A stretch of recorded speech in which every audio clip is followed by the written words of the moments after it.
Joyce, there are about 8 people that have been invited to speak, many of them personally impacted by gun violence. The county wants to hear from them about how to interrupt what can be a cycle of violence.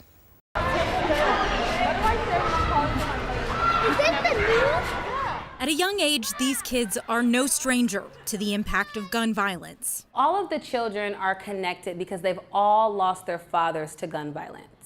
Lanaya Grayson runs the nonprofit Rise. It hosts a program helping families process grief and heal. I can jump higher than the camera. Right now is about having fun. Hi. We just exercise the power of play. We bring everyone together and we just have a good time together. Tonight, she's here for these families. Wednesday, she's taking their stories to the county.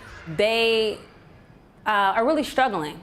A lot of them who can articulate, who are familiar with what's going on. And so it's just important for us to intervene early on. Lanaya is one of 8 community members invited to talk Wednesday morning in front of the King County Council about the impacts of gun violence.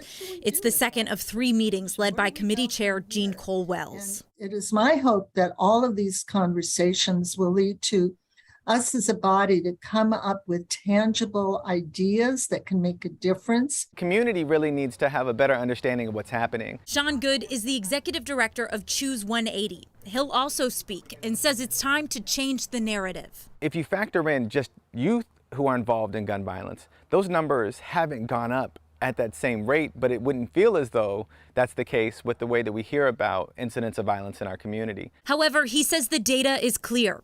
Young people impacted by gun violence are more likely to pick up a gun in the future, which is why their message to the county is to protect those who've already suffered. We have to intervene and we have to be strategic on how we work with the children.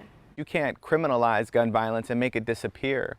What you can do is make sure that young people who live in communities that are too often suffering from this disease of violence have the supports they need to thrive. So tomorrow's council meeting, where Lanaya and Sean will be speaking, that starts at 9 a.m. It can be joined virtually or at the King County Courthouse. The council member we spoke to told me one thing they'll likely discuss is the possibility of a gun buyback program for King County. Back to you.